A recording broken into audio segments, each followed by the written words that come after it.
Hi, I'm Dave Letterman. Tonight's show is a rerun, but because I care about you, the home viewer, we're going to give you something extra. We're going to add a special bonus 6 minutes to the end of the program. That's right, 66 minutes of solid entertainment in just 1 hour. Now, how are we going to be able to do this? Well, simply by speeding up the videotape. Now, sure, it may be a little annoying. It may even give you a headache, but when you think about it, is that really so much different from a regular show? So just stick with us for the bonus 6 minutes at the end of the program, and remember, it's not just a rerun, it's a rerun plus.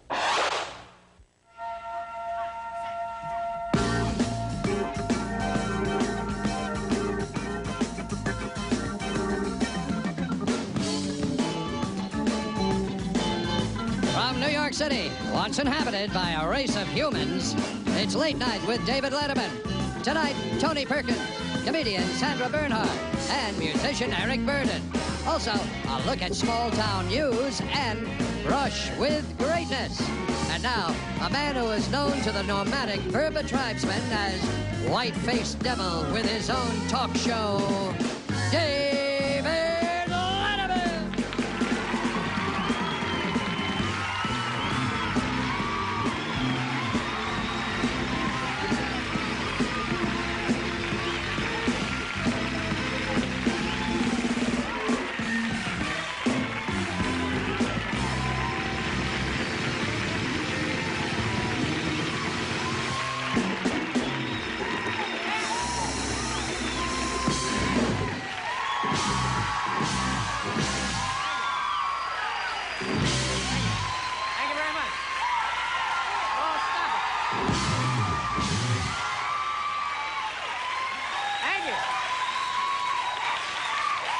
Thank you very much, ladies and gentlemen. Welcome to the show. We're just back from a lovely vacation, and here in New York City, of course, the big event, the event of the century, has finally come to a conclusion.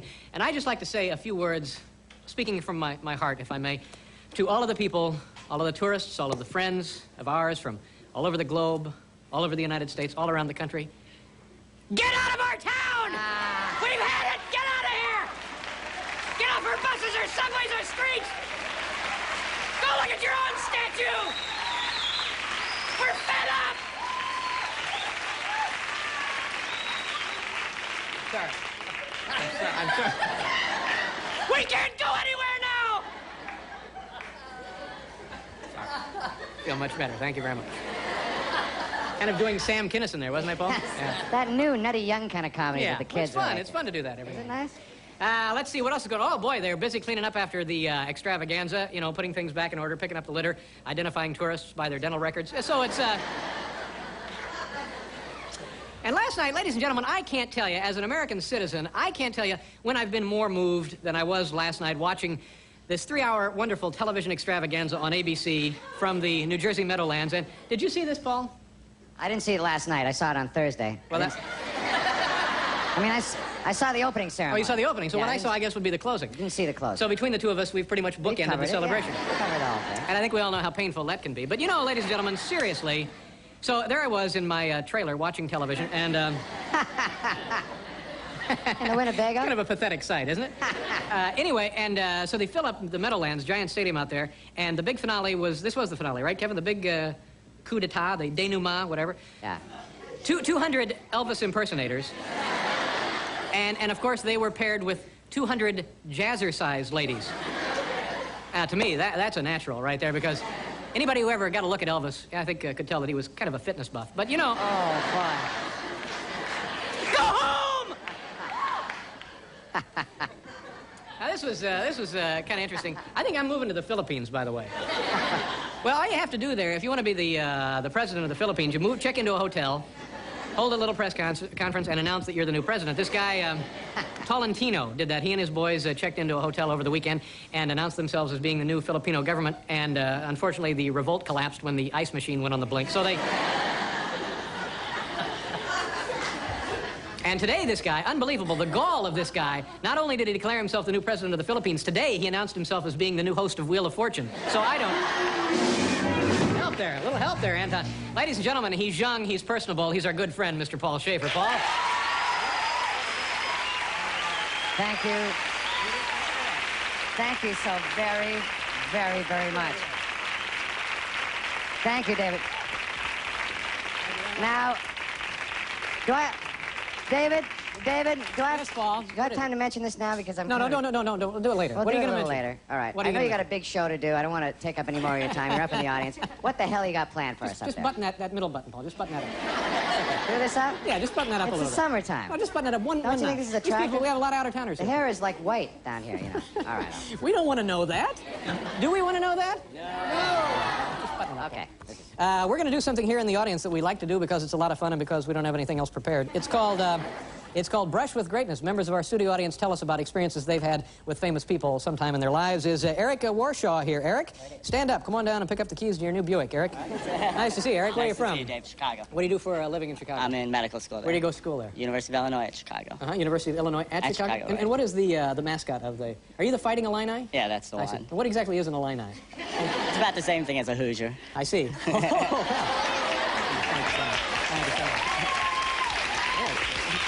Pretty good, pretty good. What kind of medicine are you studying? I don't know yet. I haven't decided yet. Well, it's not important. 2 or 3 We'll years. see. Just set up an Right, I office just and been- see what kind of patients you get. Tell us about your brush with greatness, Eric. I was in a health club, the East Bank Club in Chicago, and I went into the weight room. I was lifting weights, and Lou Ferrigno, the Incredible Hulk, was that's there. right. So I said, well, if he can do it, why can't I? So I went to bench press, and I had about 1/10 of the weight he had. I lifted up, down, and then it was pinned on my chest, and I was stuck right there. Yeah. That's it. But now it's time for the writer's embellishment, isn't it, Eric? I think so, Okay, Dave. what happened next, then, Eric? Next, when Lou saw my predicament, he was quick to act. After making sure I was trapped by the barbell, he rifled through my pockets like an expert. Taking my wallet and car keys, then stripped off my shoes, socks, and brand new sweatpants. Only the sound of approaching footsteps saved me from an even grislier fate. Oh, my goodness. Congratulations, Eric. Thank you very much. What do we have here, Bill? Oh, a CBS T-shirt. Lovely CBS. Thank you very much. Have a nice summer, Eric. Good luck to you. Is there a, is it hot up here? No. Yes. Is there a Chuck Glasser with us this evening? A Mr. Chuck Glasser. Hi, Chuck. How are you? Nice to see you, sir. Where are you from, Chuck? Stony Brook, New York. Where? Stony Brook? Stony Brook, New York. Stony Brook, New York. Nice to have you here. What are you doing in the city today? Just visiting. What do you do for a living? I'm a pilot, commercial Oh, pilot. really? For an airlines? Airline, yeah. Well, what airline? TWA. Oh, really? You know, we took a trip to Miami with TWA. I hope it worked out well. Yeah, it was very nice. We had a good time. You're back, good. What kind of planes do you fly? Wait a minute. You mean some don't come back? No. Ours always do. Yeah, and what kind of planes do you fly for? 10-11s. Oh, those are nice aircraft, Yes, aren't they? very Hey, let me ask you a question. Is that the most technological advanced aircraft in the sky today? 767 is. 767 is, okay. What's the difference? Yeah. It's easy to fly. There's more avionics on it. You just sit there and watch it fly. And I guess you need a lot of training for that, don't you? A lot, yes. Okay, Eric, I'm sorry, it's Chuck, isn't it? Chuck, Chuck, yes. tell me about your brush with greatness. I imagine in your line of work you meet a lot of famous people. One time I did. Okay. I was on a flight to Paris. Jane Fonda was on, and I was dying to go back and meet her. I thought I'd get a thrill out of it. She would, too. And since you had- I assumed. And I And kept... since you had nothing else to do in the cockpit... Those are the old planes. And she was sleeping, and I told the cabin attendants, when she wakes up, let me know, please. They never came up. She slept the whole way. I never did get to meet her, and that was that. Yeah, but there's more to this That story, was isn't there? Oh, Okay. geez, there is. Yes, Okay, Chuck. absolutely. This man is a pilot, ladies and gentlemen. But not everything was a loss. I remember a trick from my days at summer camp. And midway through the flight, I placed Jane's left hand in a pan of warm water. Okay, that's enough. There we go. Let's, he's a pilot. This man is a pilot. Thank you very much, Bill. There you go. CBS T-shirt. Thanks, Chuck. Nice meeting you. Have a good summer. Okay. Is there a Renee Burger here? By the way, who ordered the Renee Burger? Oh, hi, Renee. How are you? Nice to see you. You probably hear that joke a lot, don't you? Too often. Yeah, I'm sorry to do that to you. Where are you from, Renee? South Jersey. What do you do for a living? I waitress at South Jersey's finest restaurant, the Settlers Inn in Medford Lakes. Oh, good. I hope you get a little something for that plug. I'm trying. And you're just in town today visiting? Mm-hmm. Shopping? Hanging around? Just came to see your show. Oh, thank you very much. It's unbelievably hot out there, isn't it? It's terrible. Yeah, it's nasty. Okay, Renee, tell us about your brush with greatness. It was about 1970. I was in Las Vegas. My family lived there, and my uncle was working at Caesar's Palace. Mm-hmm. And What did he do at Caesar's Palace? he was a floor walker. Floor walker? What does that mean, security? I don't know. He just... I think he was taking care of the people in the pits like a supervisor. Sounded like he might have been a pilot from this description. Maybe he knows him. Okay, so... Did you do that? What the hell is the matter with you? I'm sorry, Renee. And what happened now? Frank Sinatra walked over to him. Oh, yeah. And he knew him, and his hand was bleeding. And he says, Benny, look what they did to me. And my uncle looked at his hand, and they just took it away, and he left. Wow. But that's not all. Oh, that's not all. Okay. Well, I guess we're about to hear the rest of this story. I walked back to the room Sinatra had come from. In the darkness, I saw Dean Martin, Joey Bishop, and Sammy Davis Jr., all giggling crazily. There was no mistaking the glint on their sharply filed teeth. It was fresh human blood. A terrible story. Nice job, Renee. Here's your T-shirt. I hope you enjoy that. Thank you very much. Have a good summer. Nice meeting you. We're going to do a commercial. Are we done here? All right, we'll be right back, folks.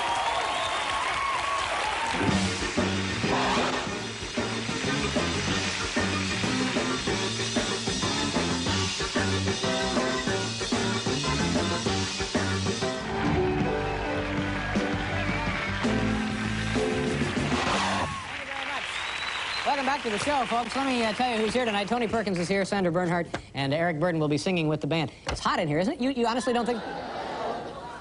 It's comfortable, then? Paul, do you think it's warm in here? It's in here. Perfect temperature. I'd be running a fever. Usually it's freezing. Well, that's the way it ought to be. You insist on keeping I don't the insist on it. temperature That's just the way it ought to be. That's the way it should Celsius. be. No, it should be always a little chilly. I know. Listen, I got to interrupt No, for a no, second. don't do that. I got it. No. Let's forget it. I got it. No, forget it. Let's don't do it. We just have a minute? No, it'll be embarrassing. 1 minute. No, don't do it. Because of this magazine. No, don't do that. No. He's embarrassed. David doesn't like to blow his own horn, but this is People magazine on the stands right now. Late night television smarty pants. Okay, thank you very much. That's enough. That's enough. Let me Thank just, you, Paul. no, I know you don't like to spend a lot of time. No, I asked you to do it, but I'm saying now let's cut it. Let's forget it now. That's enough. Well, let me just read one quote. Look at all the stuff I have to do here. One quick quote from it that you say about what you think about our show and what its purpose is. We want to pierce that flat TV screen. And I think you do it every single night, David Letterman. You really do. Yeah. Pierce this. Okay, now. Let's see what we have. Pierce. You know, I mean, Pierce Brosnan, the guy from... Well, anyway, it was very nice of those folks to, in the middle of a slow summer, to put me on the cover. I appreciate it. We got all this stuff to do, don't we? Let's do this first. Did you have a nice vacation, Paul? Yeah, I did. Very relaxed. Went up and saw your folks in Thunder Bay? I was up in Thunder Bay, Canada, by the lake. Yeah. How about you? What did you do? I had a nice time. I was in Los Angeles. My sister and her husband came out and visited for a while. That's nice. Yeah. Everywhere I went, everybody asked me the same question, and I've got to ask you because I didn't know. Everybody keeps looking at me day in, day out, every single person on the street. Where's Dave? Where's Dave? That's where I was. Where are you? That's where I was. I was at home. Oh, you were at home. Well, now I'll know what to say the next time. Now we don't have time for anything. Okay. Let's do a commercial. Well, nice to see you again. Thank you. You know, while we were on vacation, WOWT-TV in Omaha, Nebraska rejoined the NBC network. These fine folks started out as an NBC affiliate back in the 1950s, but for some reason or another, they went over to CBS. Gosh, why would a thing like that happen, I wonder, huh? Anyway, they're back now, and we're very happy about it. I'm here tonight with a special salute to WOWT-TV, our 200 Elvis impersonators. Folks.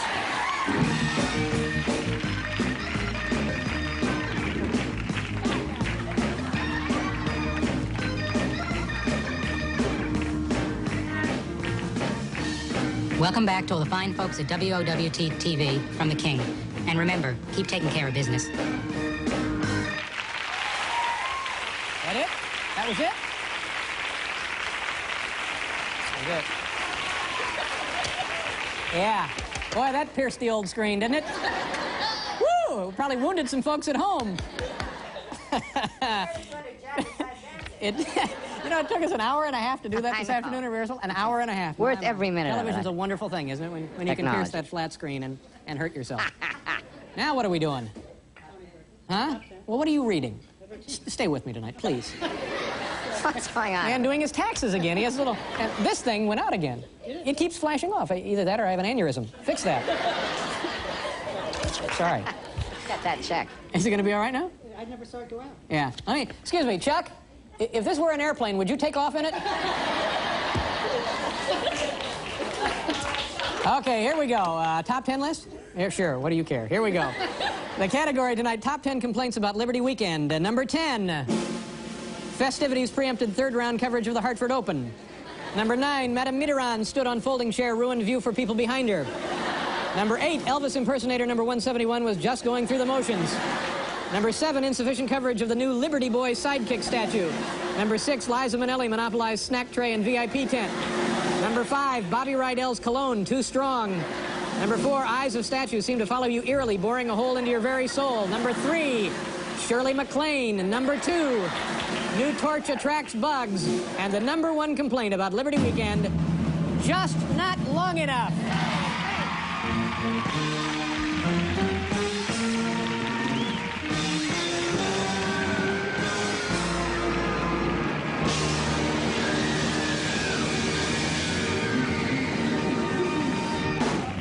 All right. Now. Pierce that screen. Now we'll get on with the real show. My first guest created one of the classic movie parts of all times, Norman Bates, the jumpy but lovable motel owner in Psycho. Norman is now at it again in a new film called Psycho 3. Please say hello to Anthony Perkins. Anthony.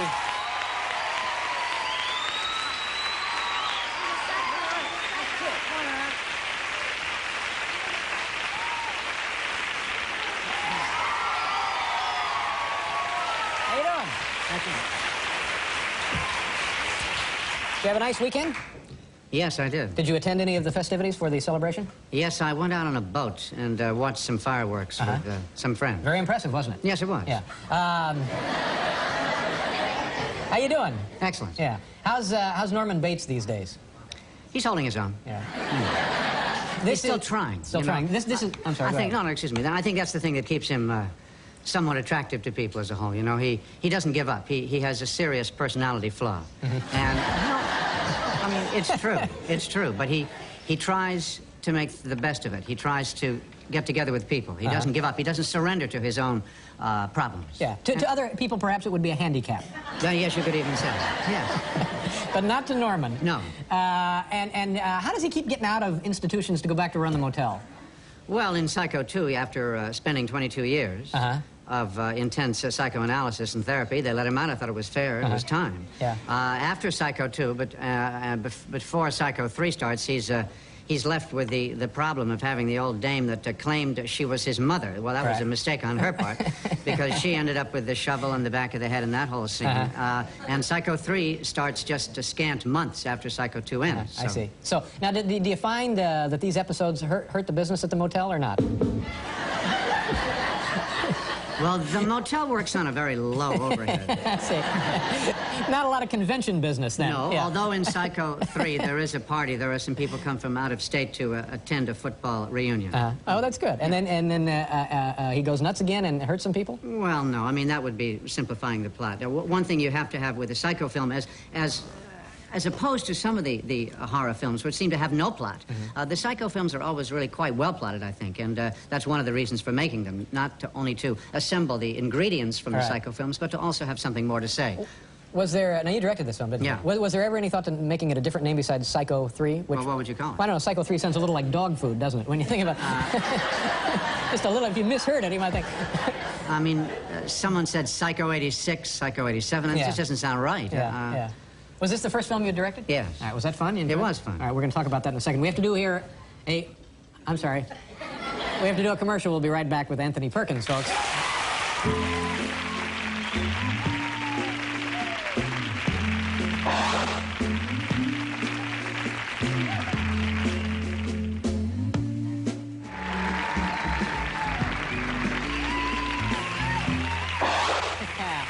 So, how did you do directing the film?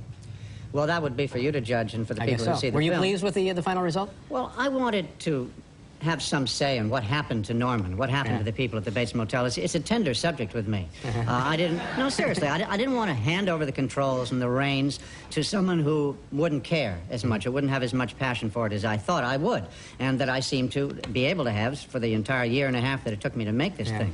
But, you know, it's hard to get directors to direct sequels. And it's even harder. You get an even smaller list when it comes to sequels of sequels. So you may be taking a chance for someone who is just accepting it as an assignment. Now, how do you know how to direct a film if you've not done it before? Just from being in them? Do you know that way? Well, you don't learn much from that. Actors don't learn a lot about directing films. Orson Welles said you dream. You dream the sequence. You will yourself to dream the sequence that you're shooting the next day. Did that work for you? Yes, it did work. Yeah. Did you have any kind of a manual, a pamphlet, any kind of...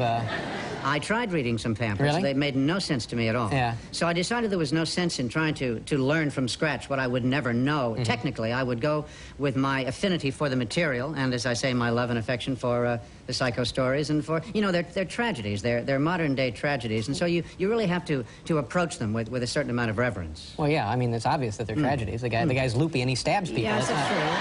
It's true, but you could also say they're just Cuisinart films. But there's more to them than that, is what you're saying. I believe so. Right. We're going to take a look at a clip here of Psycho 3. Yes, this for first the older dog. No, it's for the... The first shot in this sequence, incidentally, which is shown here, is one of the shots that I dreamt. Oh, okay, so this is one that occurred to you, and now we're going to see it on... first angle, yeah, occurred to you in a dream, and we're going to take a look at it here. A scene from Psycho 3 with Anthony Perkins. I'm sorry to put you through this, Norman. All seems a little unnecessary now. Oh, that's okay. Now, well, still no reason to get so riled up and go running off like that. Well, we'll leave you alone now. Again, I'm sorry. That's not good enough, Sheriff. You just can't let it lie. I'm letting it lie, and so are you understand? Until I have evidence to the contrary, that young lady and Mrs. Spool are both missing persons cases. Aren't you going to take him in for questioning or anything? Why don't you grab the swamp? That's where he dumped the last bodies. Don't tell me my job, Miss Venable. Well, somebody has to. You're not going to let him go.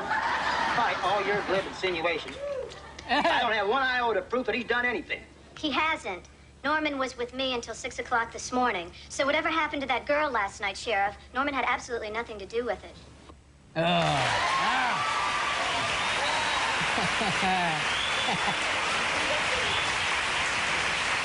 Now, did in fact, can you tell us if Norman did in fact do away with that guy? Guy? Well, whatever was in there. Well, no, seriously, if tracking the two previous pictures, Norman would have no interest in killing Guy. Oh, obviously a woman, yeah. Right. She referred to her as a female. But how did that happen? Well, when a girl gets too friendly with Norman, Mother doesn't like it. All right. She needs to be taught a lesson then, I'm guessing. Yeah. But what was the method of her undoing? Well, Mother is attracted to cutlery. Oh, my. And do you think this movie is going to be a big hit? It's got to be. Yeah. Well, geez, I hope it is for you. You know, Steve Sondheim sent me a telegram on the first day of shooting. He says, relax. You have nothing to risk except your entire career. Yeah, there you go. Nothing to it. And, yes, it encouraged me. Nice to see you again, Tony. Thank you. Have a good summer. Good luck with the film. We'll be back, folks, right after station identification.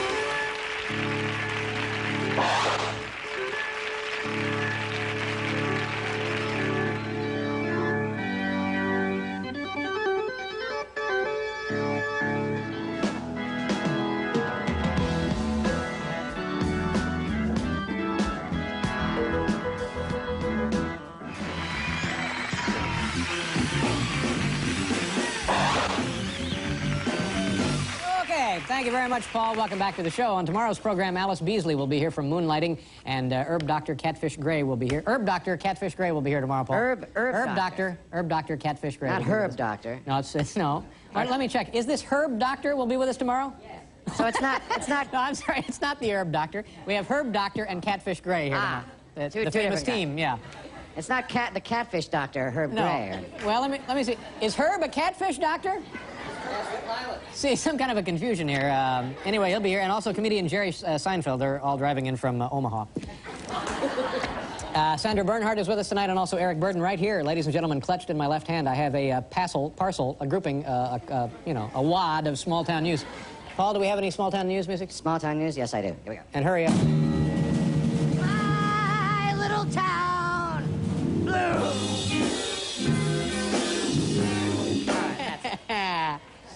You should have shown that to David Wolper. He might have had room for that. I know. Okay, actual items found in actual publications from actual cities around the country. The Daily Bee here in Sandpoint, Idaho, Sheriff's Column. Robert Broderick, 24, was arrested by a citizen on charges of causing malicious damage to property. Deputies allege that they found Broderick at 11:15 a.m. in front of his house with a toothbrush in his mouth, waving a whip around after he allegedly threw rocks and broke the window of a passing motorist's vehicle. Sounds like Susan Anton's stage show. Just a warm-up, just a little warm-up joke there. Let's see. The Huron Daily Tribune, Bad Axe, Michigan. Boy, now there's a city to live in. Bad Axe, Michigan. Bad Axe. Probably really easygoing folks there in Bad Axe, aren't they? Bad Axe. Person with surgical training, prefer some job experience. Part-time position with on-call duties available. Apply at Harbor Beach Hospital, Harbor Beach, Michigan. What do you do for a living? Well, you know, I do some yard work. I sell my Amway products. And I have a part-time gig down at the hospital as a surgeon. Bad Axe. You gotta be pretty tough to live in Bad Axe, Michigan. Well, you know who would probably live in Bad Axe? Who would live in Bad Axe? A lot of Bad Axe Mother Fletchers.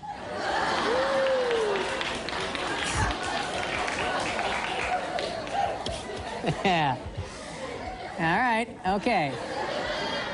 Here we have a little something from the San Luis Obispo Telegram Tribune.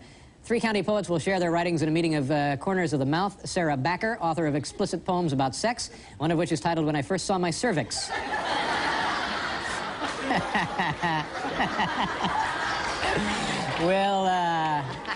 We'll read her wish. Let me know so I can adjust the chair. All right, now. This comes to us from Falmouth, Massachusetts Enterprise. Ad for Ocean State job lot, gypsy moth tape. Wind it around tree and hope for the best. Probably not the place to buy your contraceptives. Now. What is she doing over there? What is she just walked through? I know who she is. What are you doing? No, that's all right. Go ahead. There's people just, it's like browsing at Bloomingdale's in here. That's all right. Bridget, do you have to leave now? Go ahead. You can leave. That's all right. There she goes.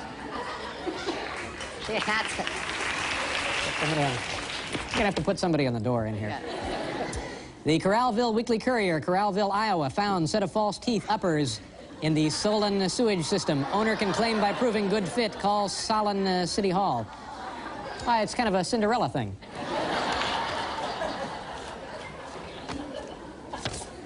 How are we doing? 30. Well, I'll just do this last one and we'll get on with it, okay? South District Journal, Seattle, Washington. A young Mount Baker district man who reportedly sleeps with his money in his underwear claimed that his older brother managed to cut through the crotch area of the sweatpants he was wearing and remove $1,300 in cash. All without waking up the victim.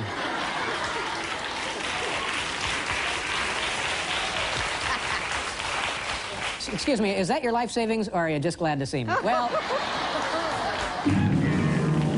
We'll be right back with Sandra Bernhard, folks. Come on back.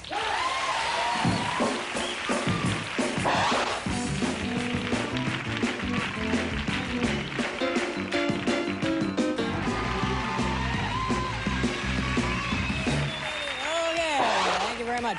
It's Elise Beasley. Is that correct? Not Alice Beasley, right? That's what our friend Bridget was in here telling us. Elise, okay. Aside from being an actress and a comedian, my next guest is now claiming to be a fashion expert, and she'll be appearing in the August issue of Elle magazine. It's always a pleasure to welcome back to this program, Sandra Bernhard.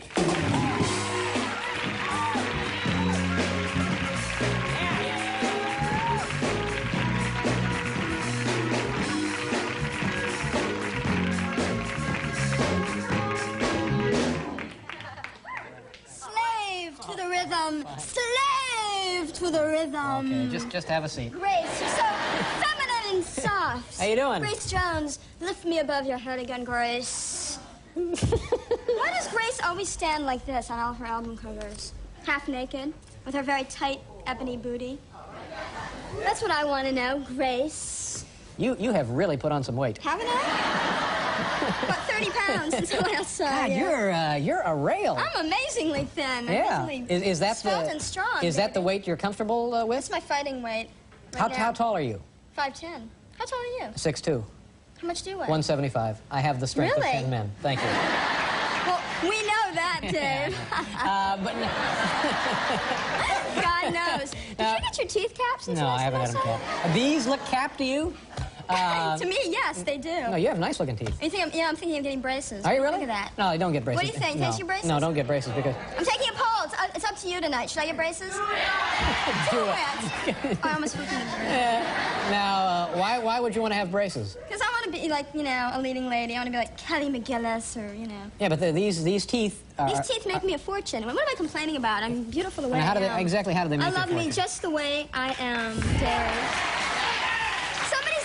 And be themselves, because I know you do it for the guys, and I want to do it for the gals. All right, fine. It's kind of a unisex thing with you and me, So you're gonna the unusual and the odd cling to us. They depend on us to be individuals. And then we we come to each other. Yeah, that's right. We come to... Notice that you have some of the shaggiest eyebrows in the business, David. When are you going to trim those up? Oh, I'm sorry. Look, come on, we'll pair Should they be trimmed? Shears next time. Some garden shears might do the trick. Sharpen them up real good.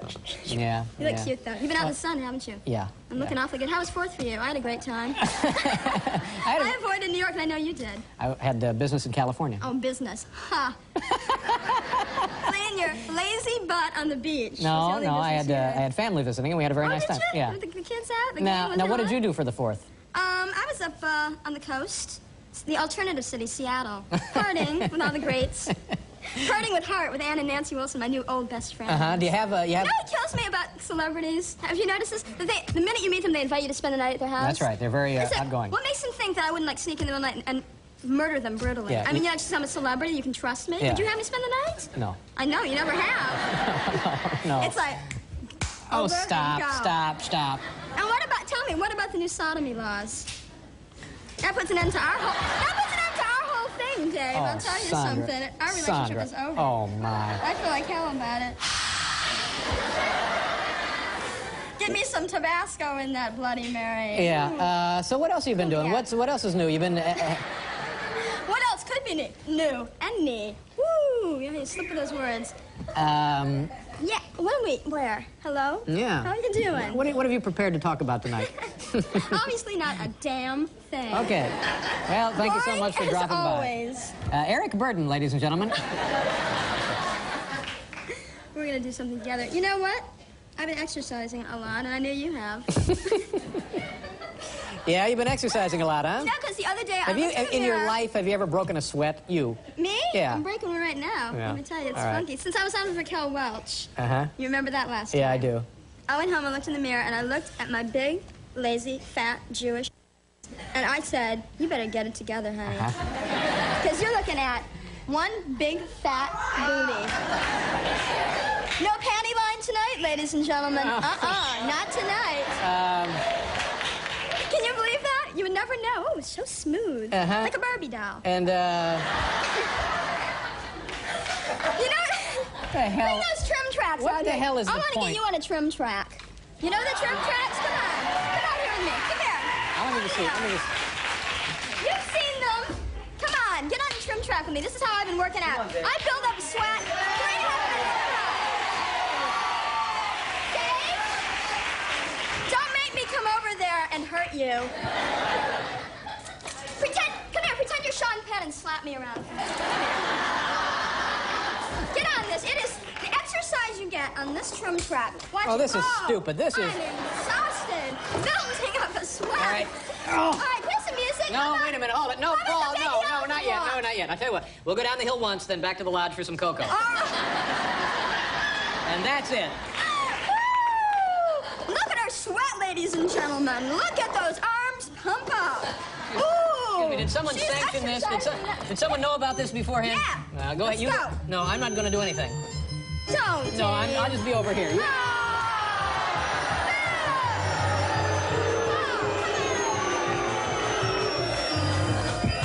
Once again, they're chanting, Dave, Dave. I'm finally the sex kitten I always wanted to be. Well, Sandra, as always...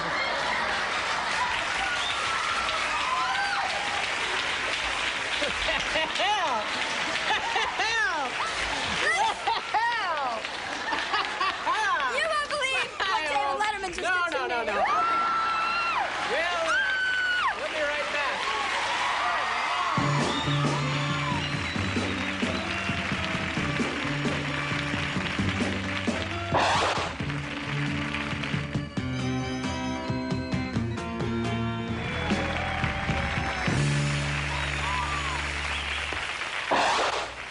My next guest is, can you believe that, Kevin?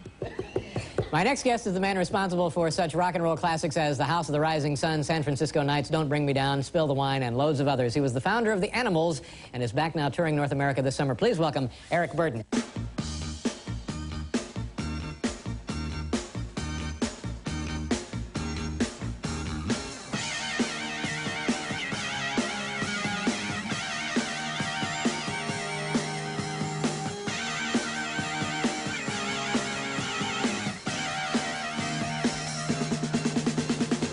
When you complain and you criticize,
folks. We'll be right back with Eric Burdon.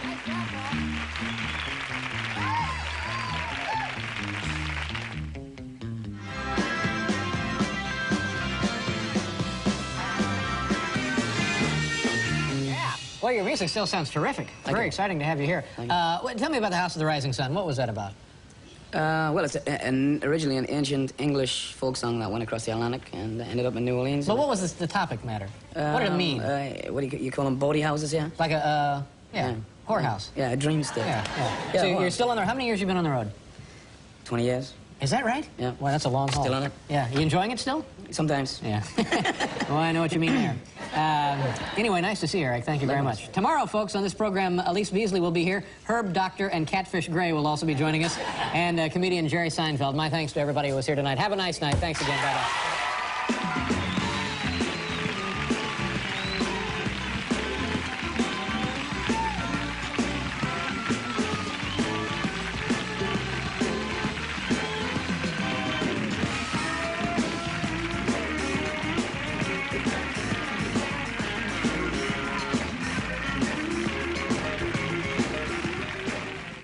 Okay, there you go. That was the rerun. Speed it up like that. And now, this is what you've been waiting for. This is the bonus. Right, Paul? This is the bonus. This is the bonus that you get for sitting through the rerun. The rerun. Did you enjoy the show? It up. Well, I enjoyed the effect of having it sped up just a little bit. Okay, so you're saying to yourself now, what is the bonus? What is my reward for sitting through that nightmare? Remember, it's not just a rerun. It, of course, was a rerun plus. And then, of course, normally the... Okay. So here's the bonus. We're gonna take a look now at some photos from Paul Schaefer's childhood.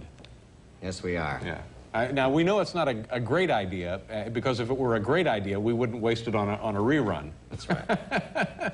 Even a rerun plus. Rerun plus. Okay. Photos from Paul Schaefer's boyhood. Thunder Bay, lovely community in Northern Ontario, Canada. That's where I grew up. Tell us about this picture, Paul. This is me, and that's my mother there. It was taken just last year, as a matter of fact. Looks like you were having lunch at Trader Vic's. Well, it was at Breezy Point Lodge, Brainerd, Minnesota. Oh, so you came across. The folks used to bring me down, for a summer vacation. You're a very cute kid, and your mother is quite attractive. She looks good there, doesn't she? Yeah. This is what you waited for nearly an hour. I'm glad I waited. How about this, Paul? What do we have here? Well, this is me by the shore of an inland lake in Ontario, Surprise Lake. We used to have a little cottage there. You can see the steps up to the cottage. Just before you sneaked across the border again. Well, you might say that. It's a rerun plus. This is you, one of your early musician roles. Playing in a group called the Fabulous Fugitives up in Thunder Bay. It's the portable organ that was so popular at the time, and Mr. Bob Anyek. Oh, yeah, of course I recognize Bob. Tambourine. And then you would play and then serve buckets of chicken, right? Well, whatever we had to do, we did, you know. Okay, tell us about this one, Paul. Well, this is maybe we could speed this segment up, too. This is another, there's Bobo again, Bob Anyek, on the Esquire guitar, and Mr. Rick Lazar on the drums here. What would you have been playing there? What was the music of the day? We were probably playing basically the same repertoire that we play over here with the band. And you were at the time working as a dental hygienist? Just trying to get him in. We'll come back to Just that. trying to get him in. All right. Now tell us about this band. This was a later group, right? This was where we went. Some of us sprung off into a solo act. This is your mom and dad. My mom and dad. Yeah. You can see that we were a closely knit family. And they're all excited because you just passed the audition for the Monkees. Well. You like the turtleneck? This is nice. This is from one of your early appearances. Very, very proud of this. On Leave It to Beaver, I believe. There, of course, is in the middle. There's Paul right there. Yeah, that's and me there. Jerry Mathers.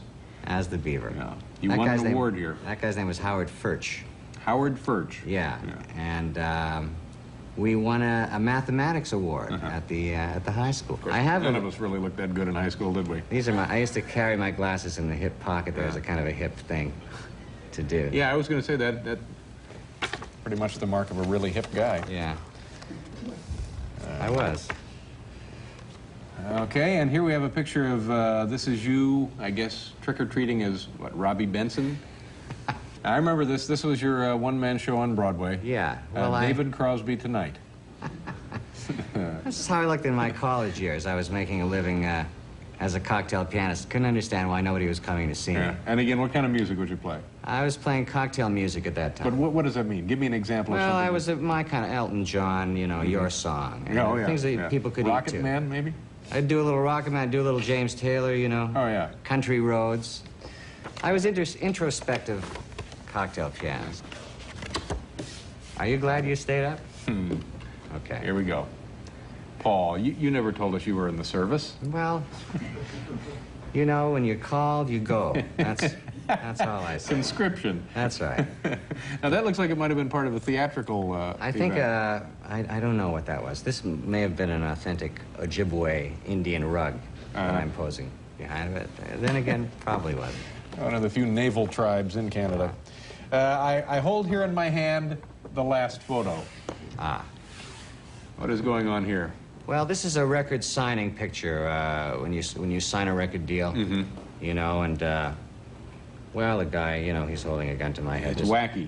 Yeah, this is Jay Siegel, lead singer of the Tokens. You may remember his voice. It sounded...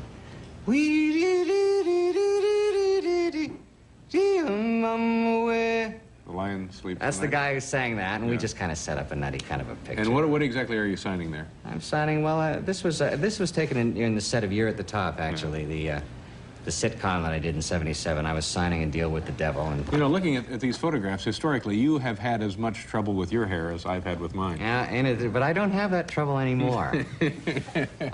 Well, there you go. That's it. That's your bonus. That's what you sat through that nonsense for. We certainly hope you enjoyed it. It's a Rerun Plus, ladies and gentlemen. Good night. Good night. I had a nice time. And God bless. Thank you.